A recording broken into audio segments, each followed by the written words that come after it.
지오쌤과 함께 공부하는 학생 여러분들, 방학 잘 보내고 있습니까? 선생님은 지금 광명역 도심공항터미널에 와 있는데요. 잠시 후 선생님은 이스타 항공을 타고 오키나와로 출발합니다. 우리에게 친숙한 이웃나라 일본에도 열대 휴양지가 있다면 믿으시겠습니까?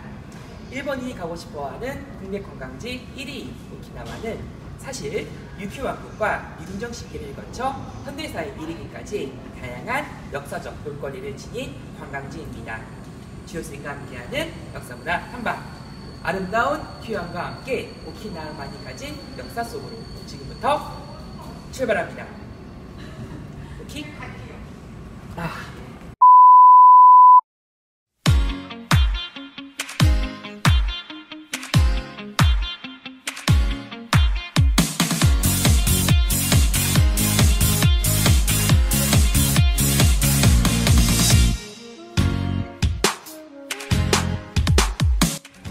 하이사이! 선생님이 드디어 오키나와에 도착했습니다.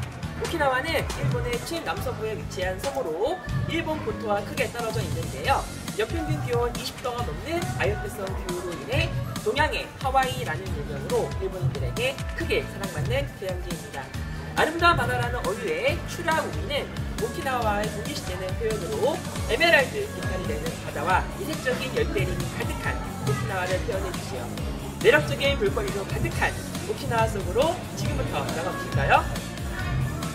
오키나와는 일본의 현 중 하나이지만 일본 본토와 상당히 떨어져 있어 문화가 크게 다릅니다. 우리나라에 제주도가 있다면 일본에는 오키나와가 있다고 할 수 있는데요.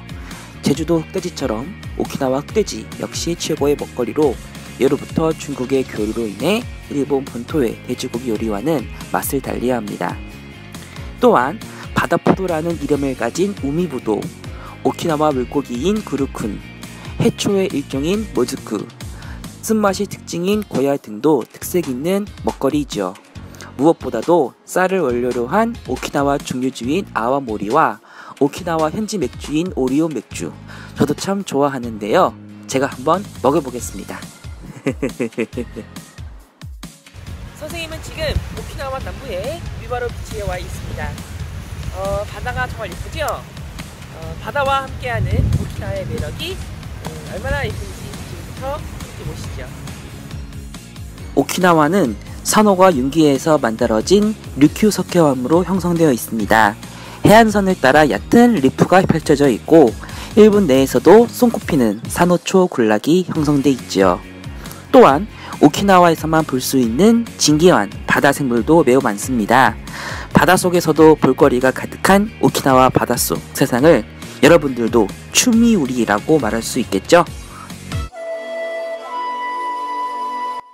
선생님은 나하시의 슈리조에 와 있는데요. 이곳은 류큐 왕국의 정치 중심지였습니다. 오키나와는 일본 본토와는 전혀 다른 역사에서 출발했는데요. 오키나와를 이해하려면 먼저 류큐 왕국부터 알아야 합니다.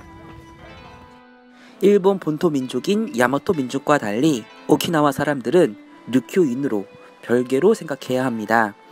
오키나와에는 원시적인 형태의 문화가 오랜 시기 동안 남아 있었는데요.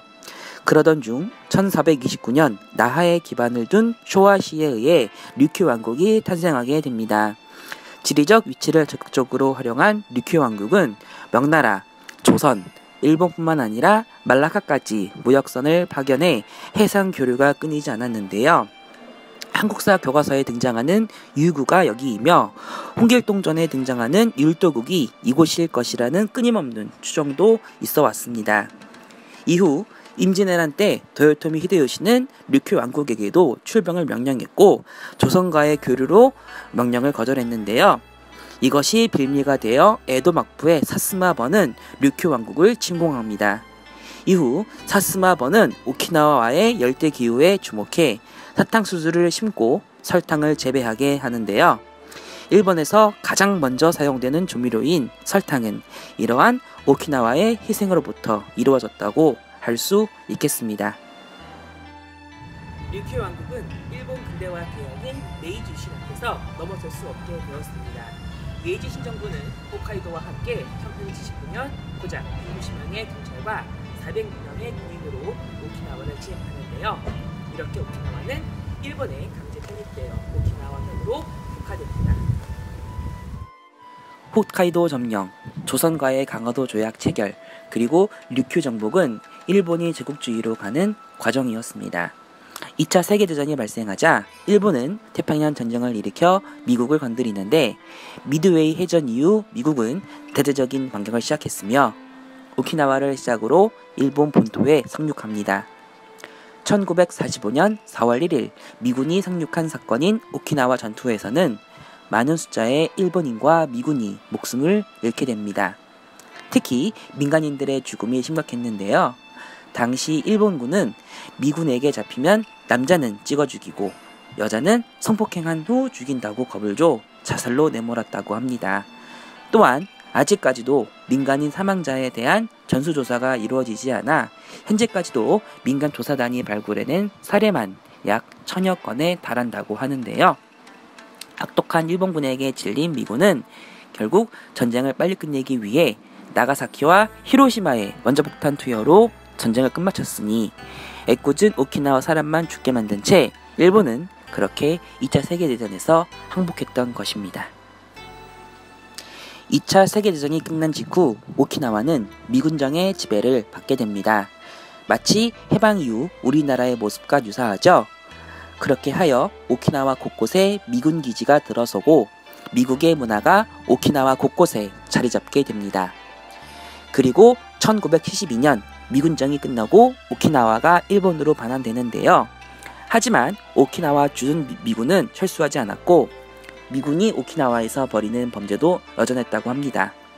2014년 일부 미군 기지 이전이 논의되었지만 이해관계로 인해 아베 정부와 오키나와현 주민들의 갈등이 남아있고 심지어는 류큐 독립운동도 고개를 내밀고 있으니 2018년 지금도 오키나와에 대한 주민들의 불만과 갈등은 앞으로 해결해야 될 과제일 것입니다.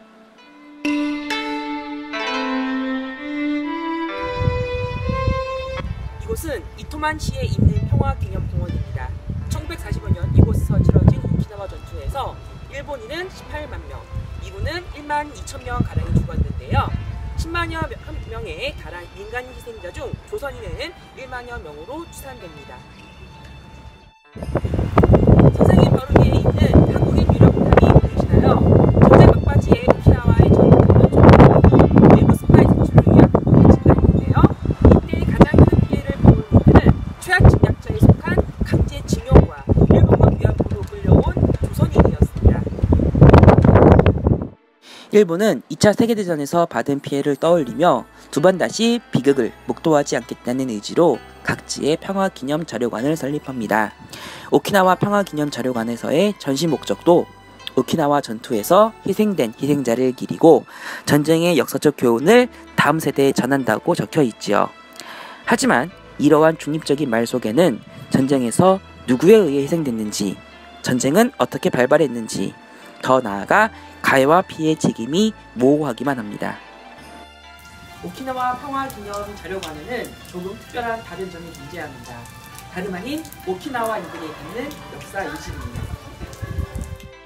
오키나와 평화기념자료관은 일반적인 일본의 역사 인식과는 상반된 증언들을 보여줍니다.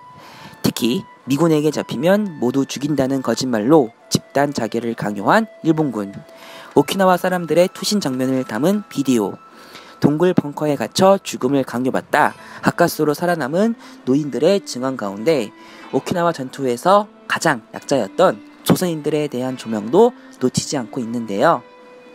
일본 본토와 다른 오키나와인들의 역사 인식과 정서를 이해할 수 있어 우리에게 조금은 위안이 될지도 모르겠습니다.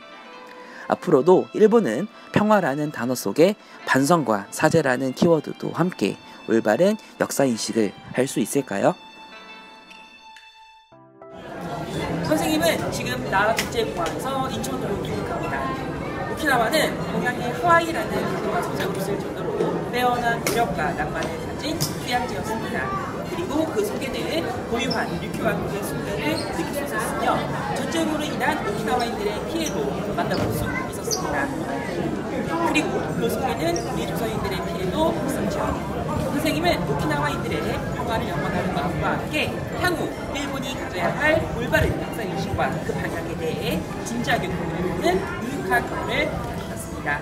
직접 보고 들으며 다녀온 진혁쌤의 역사문화 탐방, 여러분을 위한 탐방은 다음에도 계속됩니다. 수업 시간에 만나요. 맞다보.